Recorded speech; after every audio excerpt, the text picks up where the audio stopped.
Welcome to Top Advisor Marketing, where you will learn how to become a prolific online influencer, attract more ideal clients, and grow your practice. Brought to you by Top Advisor Podcasting, a done-for-you podcasting solution built just for trusted advisors. And now, your co-hosts of Top Advisor Marketing, Kirk Lowe and Matt Halloran. Hello and welcome to another Top Advisor Marketing podcast. Today, we are going to ask Kirk Lowe the question of all questions. You might not like the answer to this, and when you reflect on the different categories that Kirk is going to go over today, it might wake you up to realize that you might not be brand worthy.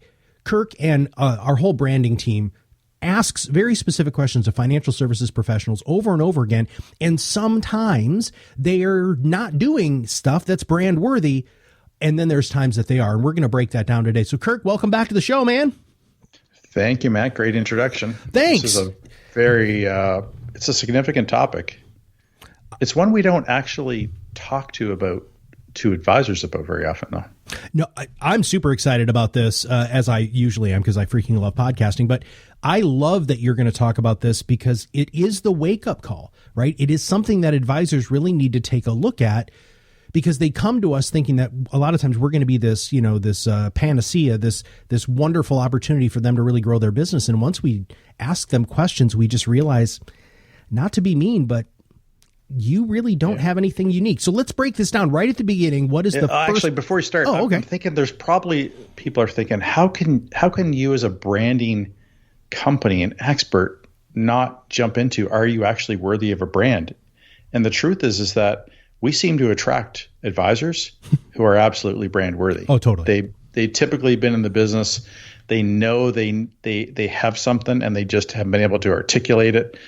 And it's just extracting it from them. And so we dive right into extracting. And if we're in the middle of extracting and they don't have anything, we can have those conversations about, you might want to think about this or that. But our job is not to determine whether they are brand worthy. It's to determine how and where their brand lies within them. So this is a little bit different. And I hope it's going to be eye-opening for lots of advisors. There's going to be advisors nodding their heads up and down saying, I got this stuff. This is great confirmation that I've got lots of good stuff going on. And for other advisors, it's going to be maybe confirmation that they're not quite there yet and they need to continue to work on how brand worthy they are. So we'll dive in. What are the initial lines of questions that you ask? Yeah. So I'm going to break it down into 4 sections. I'll tell those in advance. Is that okay? There's the 4 areas. And the 4 areas are marketable, replicatable, enjoyable, and sustainable. And we're going to kick it off with marketable.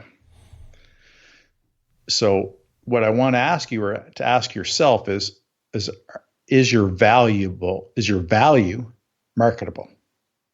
And the first thing you want to, I've got 5 questions here. Actually more than that as we do some drill downs, but does your value, what you do, resonate with your ideal audience?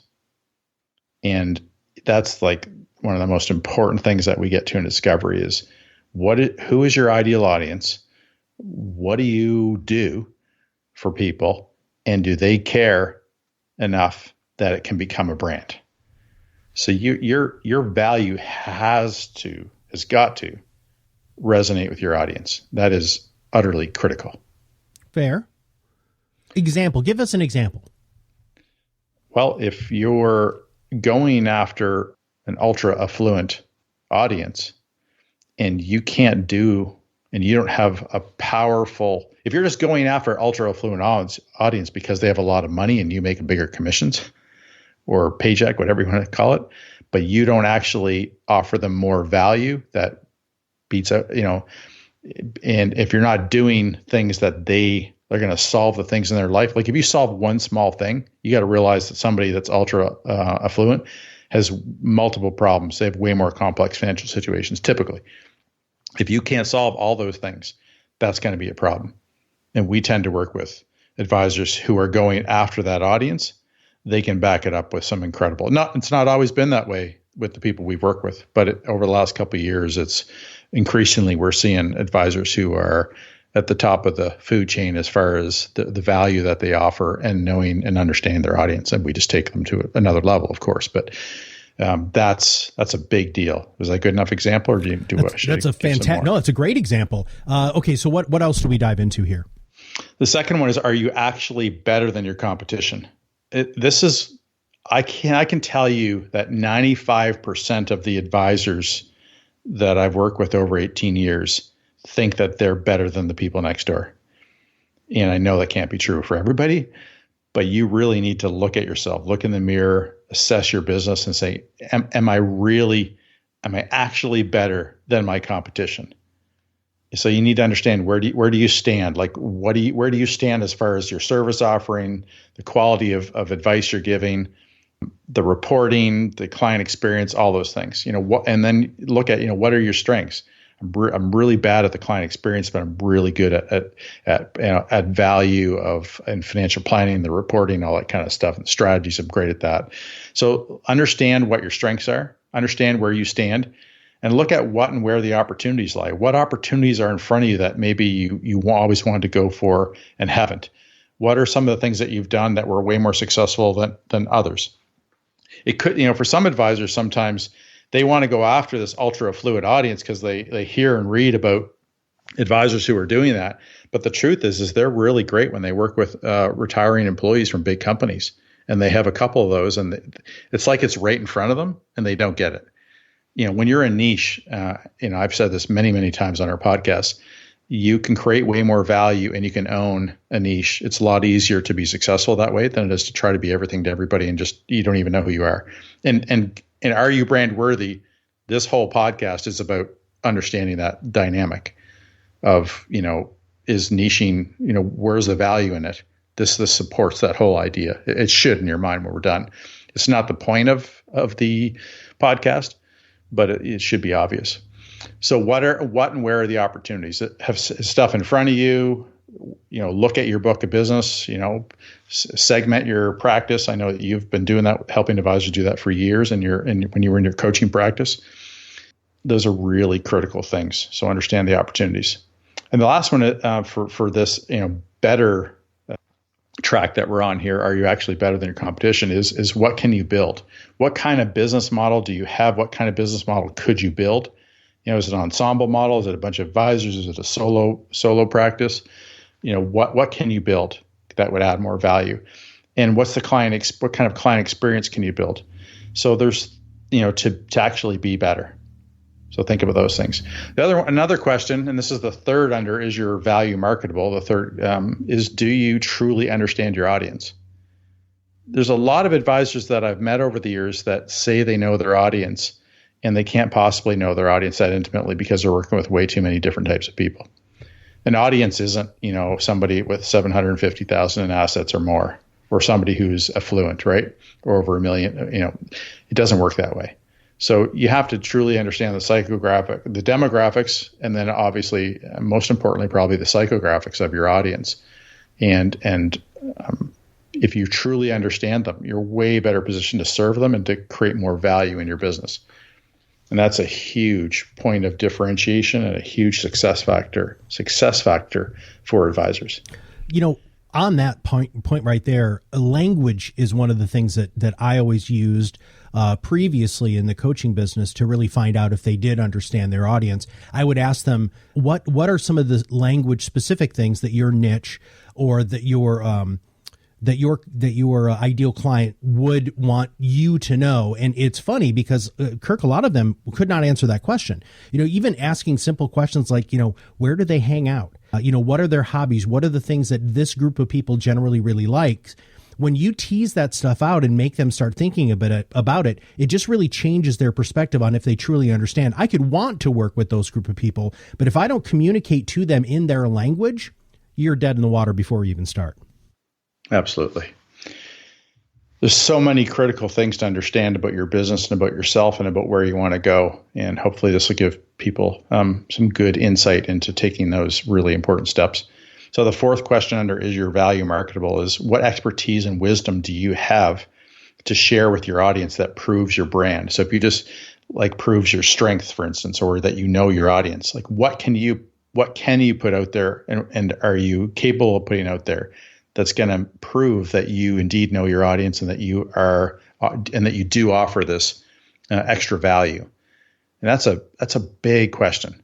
And a lot of advisors that we talk to are prepared to go out and do that. And they are calling us about doing podcasting, for instance. So they want to put that out there. A lot of people do not want to write blogs because they don't enjoy that. But a lot of people are excited about the idea of podcasting. And that's one of those things. If you don't have expertise and wisdom to share that your audience is going to eat up, then it could be that your brand is not worthy, that you're not brand worthy. All right. I'm going to force you for an example there, Kirk. Give us an example of expertise and wisdom. Or wisdom, I should say, not expertise and wisdom. Yeah, this is a great question. And this came up recently. An advisor who is so focused on investing only, in my experience, does not typically have the kind of expertise and wisdom that would separate them, because it's much more of a commodity these days. And that can be a problem for advisors.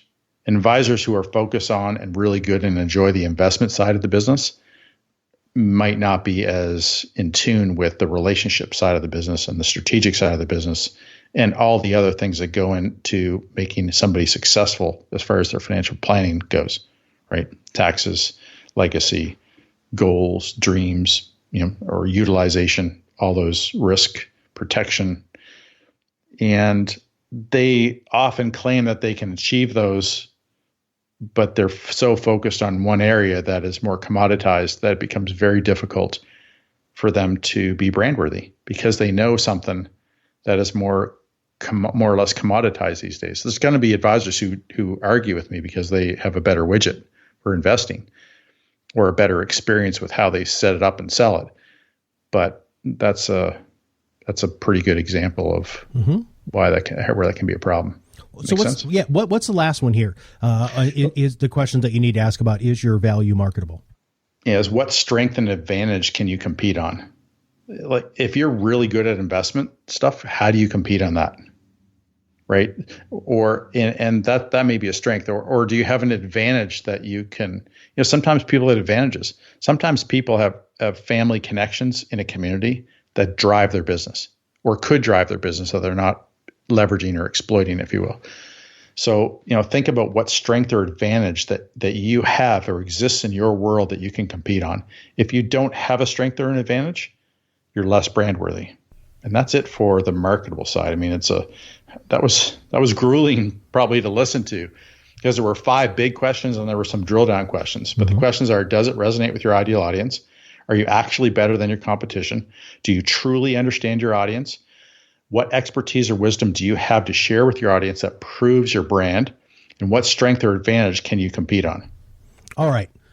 First off, if that was grueling for anybody, then they really need to go back and listen to it, because you should be able to answer these questions quickly and easily if you are truly brand worthy. If you're not, write the questions down. In fact, we'll make sure that these get into the show notes, maybe even a link to the mind map, because we want to make sure that you all have the opportunity. A brand is what makes the difference. It allows you to communicate all of these things that Kirk's going to talk about today in a manner that you don't always have to say it, because your brand communicates it specifically. Okay, so we just talked about marketable. What's the second one? The second one is your business replicatable, or your relationships, or your value, those things. So can you actually replicate what you do best? So this is a little more narrow focus, less questions, I guess. What processes do you have in place that add more value? What can you do and replicate that adds more value to the outcomes that your audience are going to have, to the relationship, to the client experience? What do you have? And that could be your financial planning process, could be your financial philosophy, could be your life philosophy. It could be your connection. It could be operations. Sorry. Could be, we're so smooth how we run things. I'm sure you can think of some processes in business as well. Well, I'm struggling with that a little bit, to be honest, because you just covered most of what we always deal with. And I would really challenge our listeners to say, if you fall into those categories, yes, you can be brandable, and we can help bring that process out, diagram, explain the process, and make sure that that's something that we can use in your brand. But what we're really looking for, and what the industry is screaming for right now, is for something truly unique and different. Kirk, I hear this all the time. It's the service that I provide. That's what's replicatable, right? That's what's marketable. That's what I do very, very differently. And then when we ask that next level question, which is, what is that? What is client service?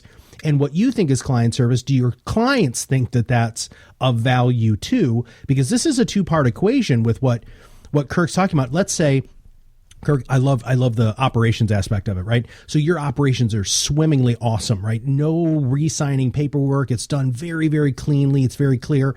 Is that replicatable? Absolutely. Is that something that you can market? I don't know, man. I don't know if that's really going to separate you from the advisor down the street. Let me give you an example.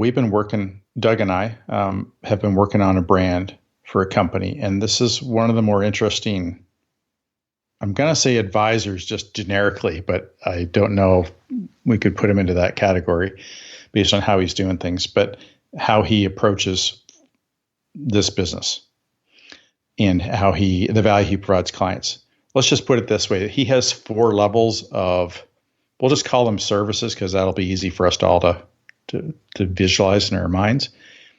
And the first level of service is what most people do. That's his baseline. Then he takes them into these other areas that are above comprehensive. So comprehensive financial planning in the true sense is level 1. And then he takes the client experience, goes 3 levels higher than that. I know that you're thinking, well, what else could you be doing? Who is this? You know what I mean? Who is this person? What are they doing? And it's all about relationships and the pursuit of something better in your life and your wealth. That's the 3 levels above that. That's all I can say. But just think about that as a financial advisor, that the entry level is a level of comprehensive planning that most advisors never get to. And that's level 1 for this advisor. Wow. Yeah, exactly. And that's what is coming out. That is changing. This person's trying to change how people view and experience and what they get out of their money, which is, the money is like a small part of it. It's incredible. And advisors need to find out in their own world. So where do I add value? What am I really doing for these people?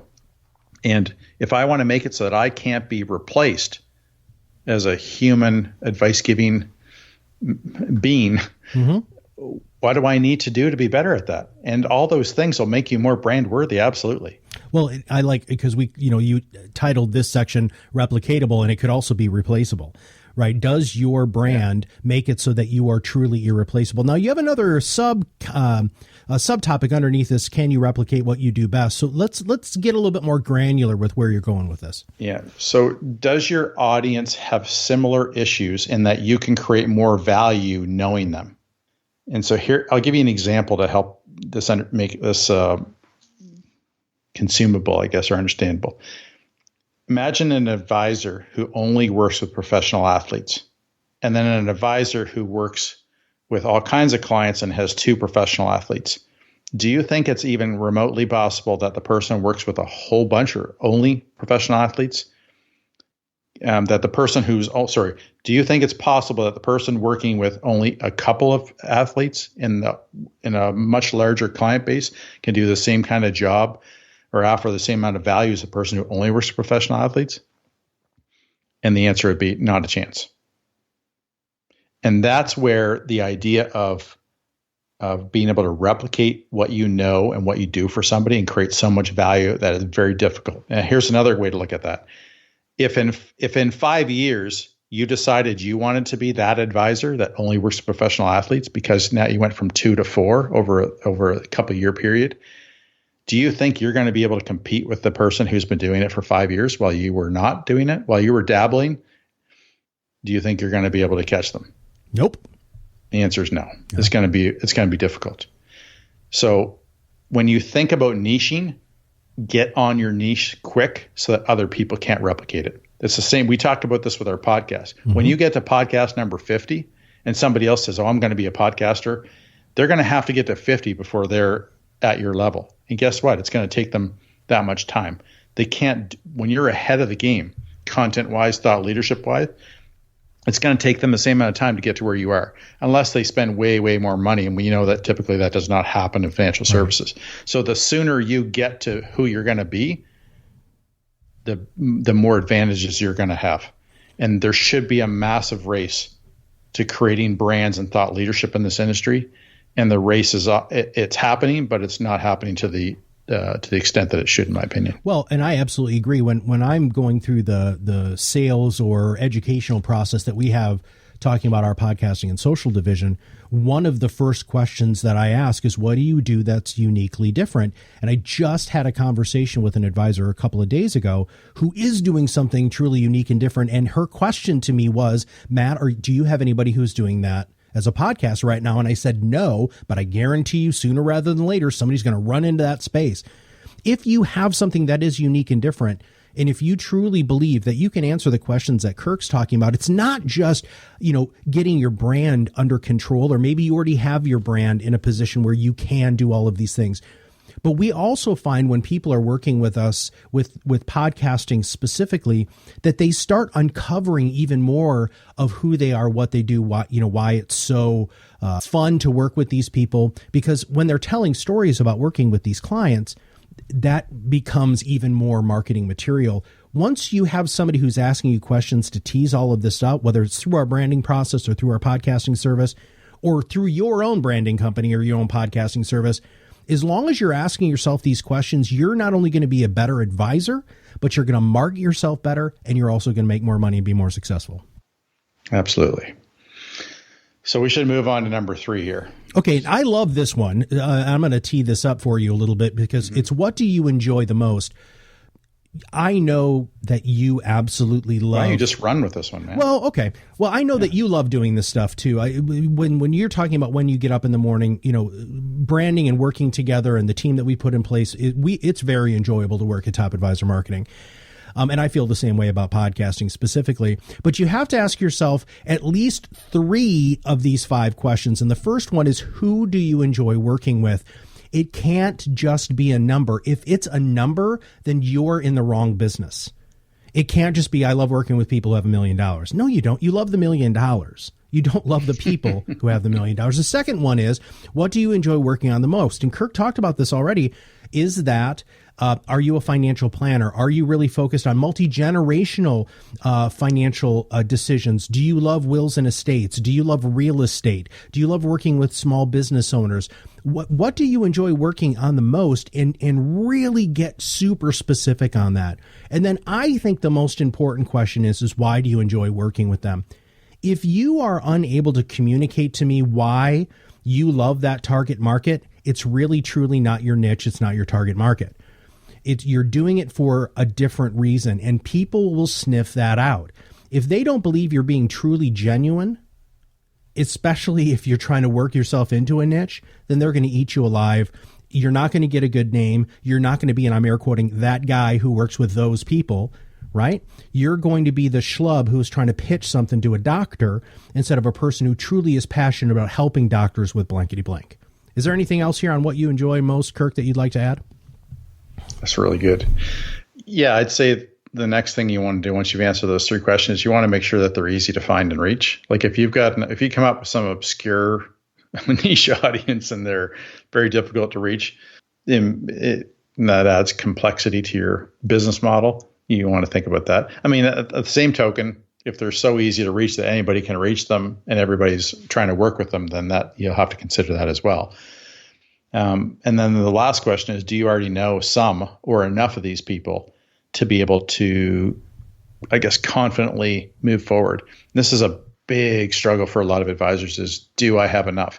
And I've seen advisors who've tried to enter a new marketplace and not be resourceful enough, entrepreneurial enough to go make it happen because they were so scared to move into the new area that they kind of had one foot, in the water, so to speak, or a toe in the water, and they couldn't make it happen. So you got to make sure that when you decide that you're going to go there, that you've got enough momentum, you've got enough of a base that you can create momentum, or just be so entrepreneurial, you're just going to go make it happen anyway. Or that makes sense. Or be patient. right? We be patient. Yeah. I mean, if you really truly want to work with a radiological oncologist because you had a personal experience with yourself or with a loved one, and you just really passionately want to help them make sure that they don't make some of the same mistakes as some of the other ones do, it might take you a little while. The long game is how branding works. Now, Kirk and his team and our team can make it so that you can get this brand up and running rather quickly, but that doesn't mean that you're going to get massive brand traction for a while. And we really haven't talked about that, but it does feed into our final point here, which is big picture sustainability. I think you did a great segue into that. So let's talk about sustainability. Yeah, just to cap off what you said, it was a perfect segue, and I hate when I do this to you. But the biggest struggle that advisors have with implementing a successful brand is when they don't give it time and they don't own it. And what I mean by own it is they don't make it their world and their life. It's kind of when it's like a side project, it's like, oh, I'm going to test this brand and see how it goes. And I just want to caution you that if you want to dip your toe in the water with a new brand or a better brand, that's not really the best way to do it. You got to be bought in and go for it. Those people unequivocally have the most success, the quickest. They get to success the quickest, but they're also very patient.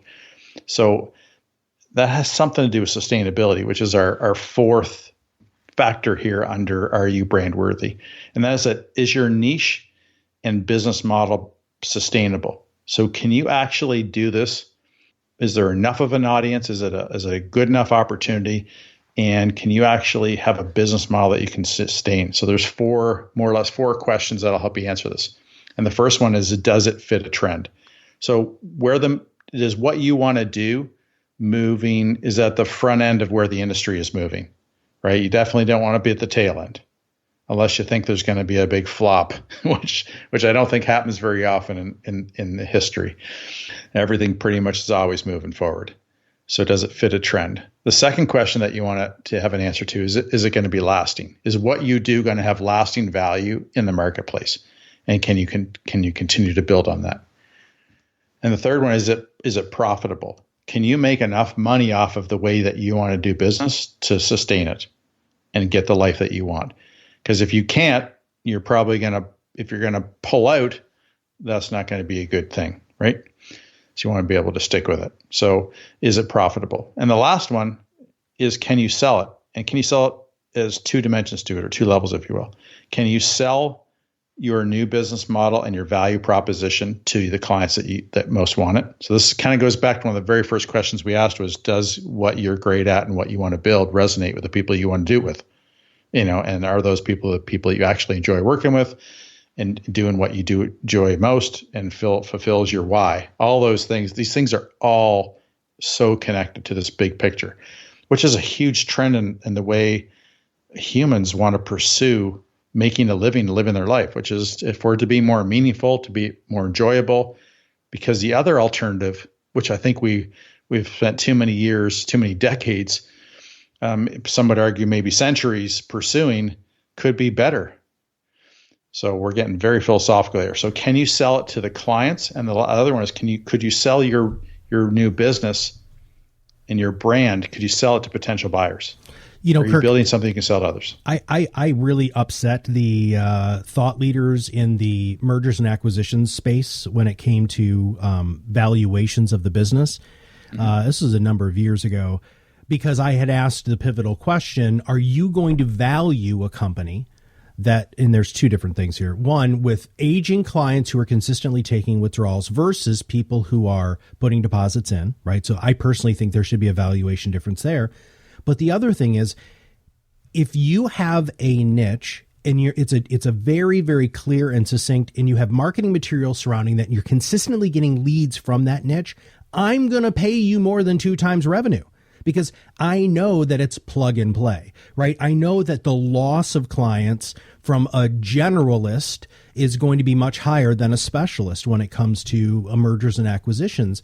This is something that just absolutely floors me, that advisors, when they're resistant to specialization, specialization is how you're going to get a higher multiple. You're going to get a higher retention level. You're going to get better job satisfaction. Your marketing is going to be a lot clearer. I mean, there's all sorts of different parts to this. So what else do you have to add with Can You Sell It?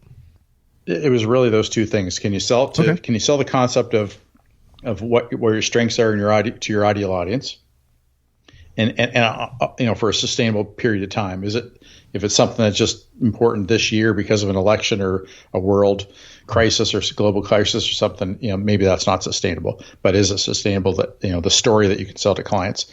And the second one is our buyers. What you just alluded to, our buyers going to be interested in what you're building, and will somebody actually want to buy it? You may not care.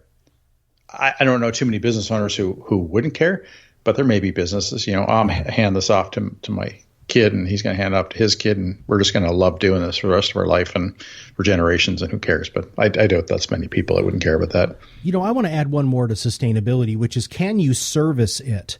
I have people who really want to put themselves out as these unbelievable, comprehensive financial planners, but they don't have the infrastructure to service it, right? They either don't have the right software, they don't have the education in the software, they can't really provide it, or, they're treating their employees so poorly that one of them, a key employee, leaves, and all of a sudden your whole service matrix is blown. And so I'm going to practice management this real quick, and then I'm going to wrap myself up, and I'd love to hear your closing thoughts. But the best thing about having a great brand and understanding if you're brand worthy, it's easier to hire and retain the right people. I have an office that he's now a personal friend of mine down in Louisiana. And because his brand is so clear and so succinct, even in times that his team has to work harder, work extra hours, just put in that extra oomph, it's because they believe so strongly in what they do that they stick with it. In fact, he's had people actively reach out to him and say, I would like to work for you because of your brand.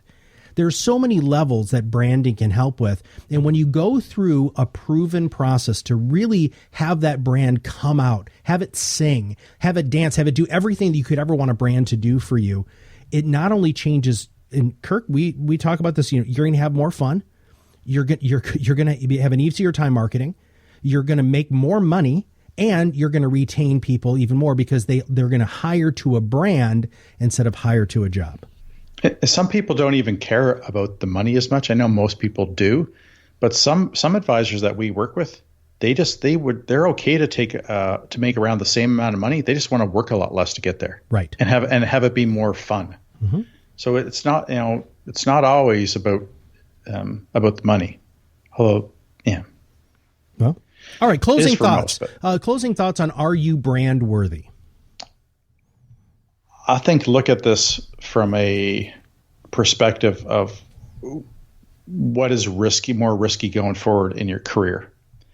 And that is it more risky to say, look, I got to become more brand worthy. I got to pursue a brand and a niche, and I got to go after this. Is that more of a risk to go after it, or to not embrace going after it and becoming brand worthy and creating their brand?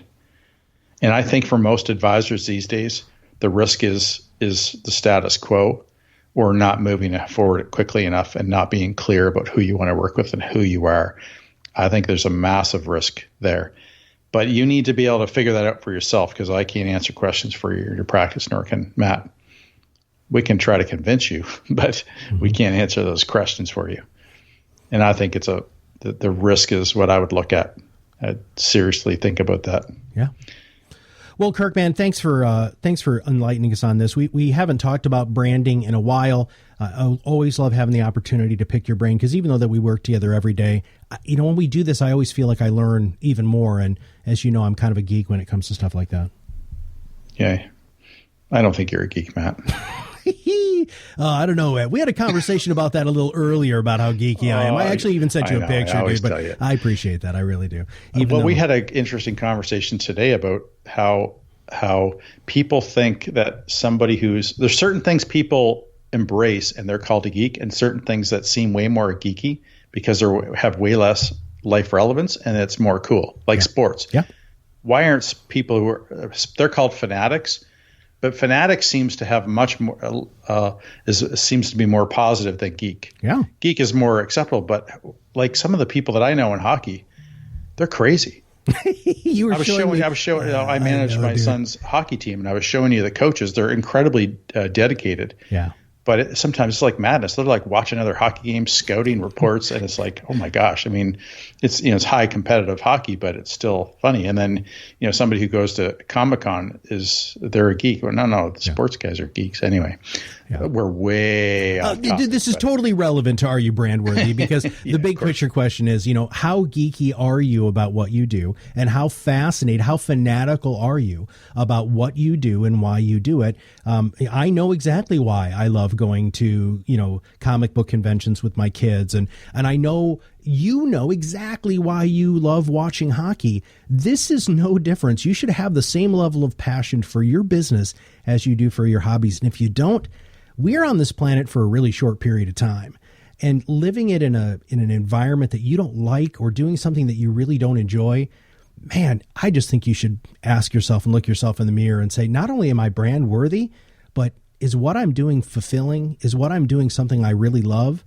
And Kirk, 9 times out of 10, the people that we have coming through the Top Advisor Marketing Branding and Brand Foundation, they do have that. And you can hear it in their voice through the sales process and through your discovery process that they freaking love what they do. Absolutely. Okay. All right. That's the biggest thing. So if you have not subscribed to the podcast yet, which we're like, 120 episodes in, if you haven't subscribed yet, what the heck are you doing? Just freaking subscribe, will you? And then number 2, if you know somebody who needs to ask themselves, are they brand worthy or not, then make sure that you click that share button below. And if you are trying to plan for your 2019, if you're trying to plan for the future of your business and you're thinking to yourself, I was able to answer a lot of those questions, but I don't think the way that my company faces the public explains who I am, what I do, and what makes me unique and different. And of course, why should you care as a prospective client? You need to give us a call at Top Advisor Marketing. You need to work with Kirk's team, and you need to try to figure out how you can truly become brand worthy so that you can get your thought leadership out there and change the financial services industry. So for everybody at Top Advisor Marketing, this is Matt Halloran, the host of the Top Advisor Marketing Podcast, and we'll see you on the other side of the mic very soon. Are you ready to change the way you communicate with your clients? Are you tired of being the best kept secret in your area? Learn how to become a prolific online influencer, attract more ideal clients, and grow your business. Contact us today and see what the power of podcasting can do for your business. Click on the Contact Us link on our website at topadvisormarketing.com and set up a call to learn more. Follow us on LinkedIn and Facebook for more updates and information. This was brought to you by Iris.xyz, a platform helping financial professionals become better in business and life through new media and new voices. Visit them and learn more at Iris.xyz.